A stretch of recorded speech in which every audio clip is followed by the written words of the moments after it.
on the Rooiberg Pass, and yeah, it's still light right now as you can see, but yeah, I'm up here right now and I'm gonna be looking for some dwarf chameleons up here. Yeah, so this will be the little Karoo dwarf chameleon that will get up here, and yeah, so we're basically just waiting for it to get dark now, and then we can start shining through these restios and try to spot some of these guys. So yeah, I'll check in when I find something. So not very exciting, but I just flipped the first herp here. Little juvenile ocellated gecko, PACHYDACTYLUS, and these are pretty cool geckos. I catch them a lot back home, so I'm going to back. There's stone. Quickly there. So yeah, it's great conditions right now for the chameleons because it's quite windy, so there'll be more at the base of the restio grasses around here and stuff, but still going, and we'll have our best chance to find them tonight, so still waiting for that. So yeah. Alright, so this is really cool. I'm really stoked about this. Just found the first dwarf chameleon, and yeah, you can see it's just starting to get dark now. I just spotted it at the base of this restio, which I'll give you a look here. And yeah, these are really cool little chameleons, and you can see them just at the base of the restio there. If it'll focus in a second here, but yeah, let me just zoom up on him so you can see him a bit better. But yeah, there he is. You can see him just slowly moving there, but I'm just going to quickly get him out of his little restio here and just give you guys a better look. Alright, so here's just a better look at this little Karoo dwarf chameleon, BRADYPODIon GUTTURALE. So yeah, this is a lifer for me, so I've never found these guys before, and so yeah, I'm really stoked about this, and this was the target for the trip, so why we came up here to find these guys. And yeah, this is a really cool find and really stoked, and you can see the habitat of them. It's quite sparsely vegetated with these restio grasses, just sort of patches of them every once in a while. But yeah, I'm just gonna get some quick photos of this guy and then just put him back in his little restio. Cool. Alright, so after getting lots of photos of this beautiful chameleon, and yeah, you can see he's actually got some really nice greens on him, and these feinbos chameleons, like this species, will have shorter tails because they're just living in these restio grasses.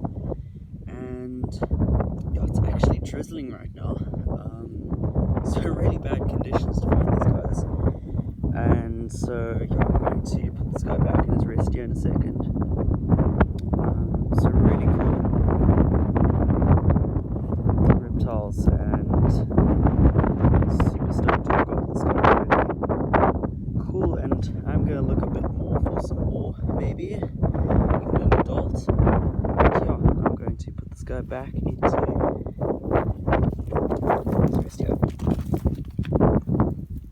You'll see, because of this cold weather, he'll just want to go right to the base of it, so I'm just going to put him quite far down in here.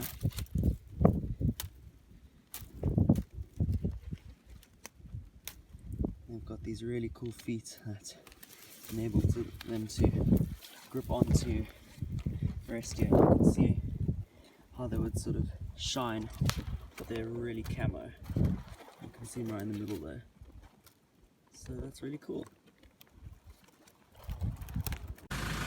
Alright, so we're actually just heading back now from the Rooiberg, and just saw this guy hopping on the road, and yeah, this is a common PLATANNA, XENOPUS LAEVIS, which is pretty weird because these guys are pretty much fully aquatic frogs, which they're really slimy and hard to grab, but this is actually a really big one. Just going to move him off the road here quickly, just get a couple photos quickly and then move him off, but that's pretty cool. Alright, so just walking down this road here, and I've heard this cliff a lot in my videos before, just this rock face here. Yeah, it's a great spot to find thin-skinned geckos, maybe even some sandveld lizards, so yeah, I'm just going to get at it, which obviously I'm down from the Rooiberg pass now. That was just for a quick night, just to find those chameleons. And yeah, as you saw earlier, I did catch that one juvenile, so that was really cool. So I'm going to do a bit of herping here and see what I can spot. Alright, so I've just found the second thin-skinned gecko here. So there's PACHYDACTYLUS KLADARODERMA, the thin-skinned gecko, and yeah, they call them that because they've got this really fragile skin that will sort of just flake off when you handle them or anything. But I'm not going to attempt to get this guy out or anything. He's quite far in there, and we better not to disturb or anything. So yeah, if I see one that's easier to get out though, then I'll give you guys a better look at them. So yeah, cool. Just going to carry on shining these rock cuts. Right, cool. So I was just flipping these stones on this rock face, and I just got this nice little brown house snake. So yeah, those in situ, I haven't touched it or anything yet. It's actually a really nice one. It's quite colourful. Only a juvenile. They can get a lot bigger than this, which you can see these juveniles are pretty feisty. But yeah, these guys are completely harmless. They won't do anything to you. These are, yeah, you can see they just draw a tiny bit of blood, but they won't do anything to you. Completely harmless, and they can be easily identified by those light stripes that go down either side of the head there. And yeah, when they're sort of more fully grown, they can even grow up to lengths of over a meter. So yeah, they can actually get pretty big, but yeah, really cool. And these guys are called house snakes because they sort of commonly dwell around houses and buildings, and they'll eat all the mice, rodents, lizards around there. So really cool. Alright, so just a little way from where I got that house snake, I just found this large bronze gecko. And yeah, these are one of South Africa's largest species of gecko, and they can reach well over like the size of your hand, sort of thing. They've got these large sort of spiky tails, and they really like these deep, narrow rock crevices like this, and they'll just sort of hide in these in the day and then emerge at night to hunt insects, invertebrates and stuff like that. But yeah, really cool. He's quite far in there, like the thin-skinned gecko, so I'm not going to bother him or anything, just carry on shining for a bit and see what else I can see.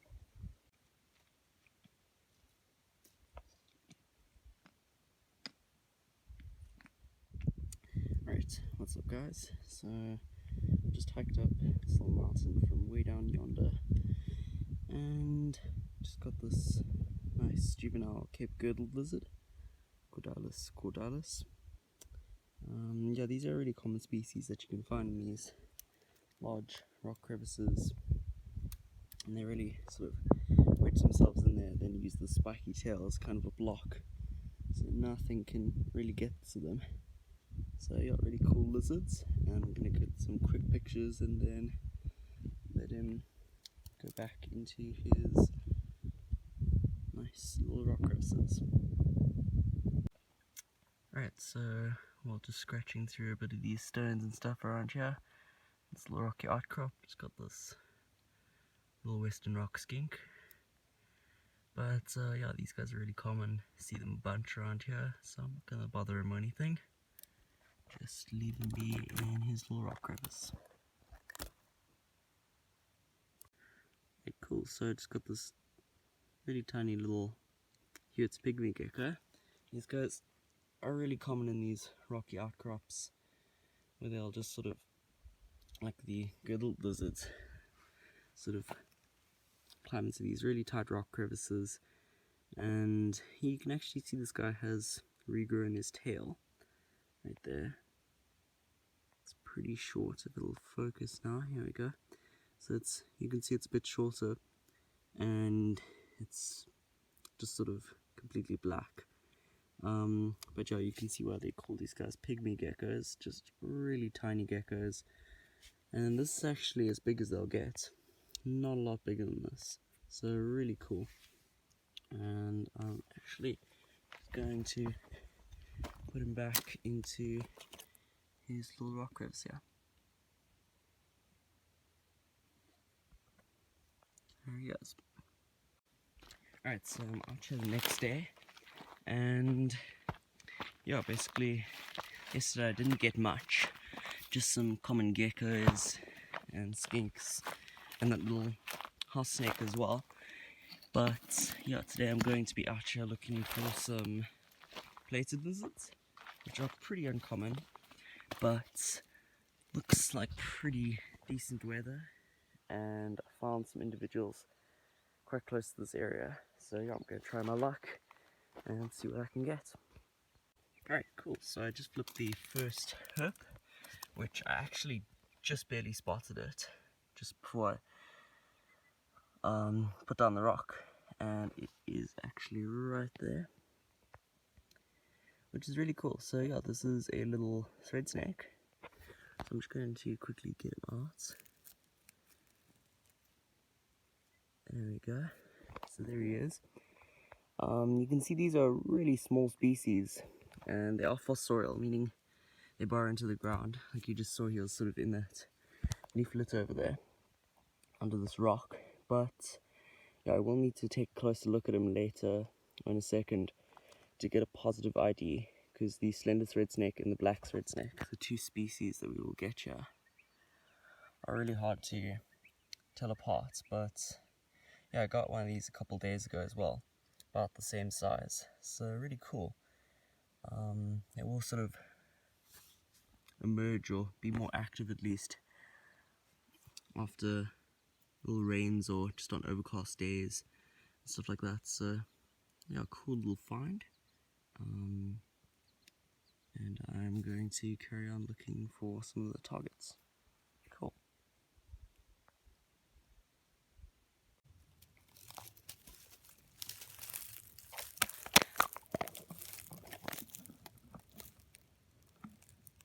Little ocellated gecko in situ. But I'm not going to bother this guy, just put this rock back.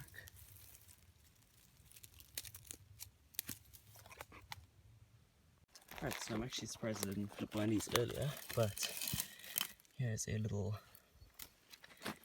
burrowing skink. I'm just going to try to grab him without him dropping his tail here. So there we go, there he is. And you can see he's got a regrown tail there, but yeah, these are really cool little skinks. You can see they can move pretty fast sometimes, and they really like to burrow in this loose leaf litter, the base of these bushes, under sort of shaded rocks. They're really small little skinks, and they've got these 4 tiny little limbs, which is actually more than most of the SCELOTES species. And on the hind limbs there, you can see, well, not really, the third toe is virtually invisible, it's so small, but they've got 3 tiny little toes in their back feet. But really cool little find. We're going to get some quick cell phone pictures of this guy and then let him go back underneath his rock. Right, so I just flipped SCELOTES number 2, just got the other one right up there. And yeah, I'm going to quickly grab this guy, because this guy, as you can see, his rock is in the sun, so he's a bit more heated up. Oh. I think he's just got underneath my... Right, so I've been walking around for about 2 hours now looking for those plated lizards. All I've been able to spot so far are sand lizards and Cape skinks and other common stuff like that, as well as this little raucous toad. Just sort of a little sub-adult, but the species gonna pretty much double in size. But yeah, I'm not gonna mess with them too much. Just quickly get some in situ pictures and then put his rock back. Alright, so I've just put the first lizard in the spot. I went home quickly to get some stuff to release, which I'll show at the end of the video maybe. But you can kind of see it right there, just its tail is a western sandveld lizard, NUCRAS tessallata.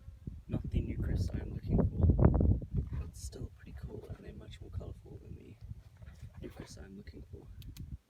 I just wanted to give you guys a quick look at them before I try to catch it, because it might get away. But yeah, just gonna quickly try to catch it. If not, I'll check in when I find something else. So sadly I wasn't able to record myself catching it, but I just flipped this rock there, went under, and managed to get it here. So there it is. This is a really big one. Just let me try to get it in light here. Here we go. So this is a nice large adult western sandveld lizard, NUCRAS tessallata. As you can see, this is a stunning lizard with those black and white stripes on the head going down the body, and it ends in this bright red orange tail, which is over double the length of their body, which the NUCRAS are sort of well known for. And this is definitely the more beautiful of the two species that we get here, the Karoo sandveld being the much rarer one that I am looking for right now actually, but still really cool to see these guys, and I am going to get some pictures of him. You can see he's got some shed on his legs there and tail, so that's really cool. But yeah, stunning lizard and really cool to find. Always such awesome lizards to see, so cool. Alright, nice. So once again, not the sandveld I was looking for, but this time I can show you guys in situ. So there it is. So you can see it's got this long tail. This one, you can see the tail is in shed. So I'm just going to quickly get this guy out without totally wrecking his burrow or anything like that. So I'm just going to put the phone down, and then I'll give you guys a better look at this guy when I manage to get him out. Alright, so I just managed to get this second western sandveld out of its burrow, and it's actually great weather right now for flipping these guys because it's nice and overcast, so they'll be under their rocks in the burrows, and then they'll be a lot easier to find. And yeah, you can see this guy is in shed, so he's not nearly as nice as the other one, so I'm going to put him back right now just quickly. The other one I'm just keeping for a second after I'm done flipping this area, just for some photos, but I'm just going to quickly get some of this guy and then put him back under his rock. So yeah, cool. Alright, so just under this rock here, we're actually about to go, and there's a SCELOTES under here. I want to grab it quickly. I can't film myself because I need two hands to grab it, but there it is. It's a really nice juvenile. I'm just going to gently get it out here without it dropping its tail. Wow, that's a really nice one. So you can just zoom up just on it here. You can see it's got that really nice electric blue tail, which I'll show you a bit better in a second. But yeah, it's a really nice juvenile. Alright, so here's sort of a better look at this SCELOTES. Let me see if I can just put some shade over it here. But yeah, this is the Cape Dwarf burrowing skink. I got two earlier. Those were adults, and as you can see, if I just put my thumb in here for reference, it's a really small little one, just a juvenile. And you can see because of that, it's got that really nice electric blue tail and just really nice markings all in all. So yeah, that's pretty cool. Alright, so I just got this nice little juvenile Karoo sand snake. Also missed an adult just now, but yeah, just a nice little juvenile. And it's actually a real bummer, but I just also missed a juvenile Karoo sandveld lizard, NUCRAS livida, which I've been looking for like 8 hours over the past week. So that's kind of a bummer, but yeah, still pretty cool, this guy. I might give you a better look at him in a second, but yeah, still pretty cool to find, and almost down from the mountain now. We'll definitely come back here later maybe to look for some more of these guys, the livida. So yeah, really cool. Right, cool. So I'm out here looking for some sandveld lizards, and just off the side of the road here, just spotted this nice subadult male leopard tortoise. So yeah, it's a really nice one, and you can see he is pretty tired of me. He doesn't want to be around anymore. So yeah, there he goes. I just got some quick pictures of him. So that's pretty cool. I'll just let him be in that little speckworm and carry on walking this road. Alright, so after so long of looking, this is only half of it. Half of finding it, but there it is, right in the middle of the screen there. Right there. Can't really see it too well. I can't get closer, sadly. I haven't caught it yet, obviously, but I want to get video of it before it maybe gets away, because it's in a very large bush. But that is a Karoo-plated lizard, Gyrosaurus typicus. Very uncommon species that I've been looking for about the past 2 weeks. Clocked up about probably like 11-12 hours of searching for these guys, and I can't believe I've just spotted one. So I really hope I can catch him, but if not, at least I have video of one. So really cool.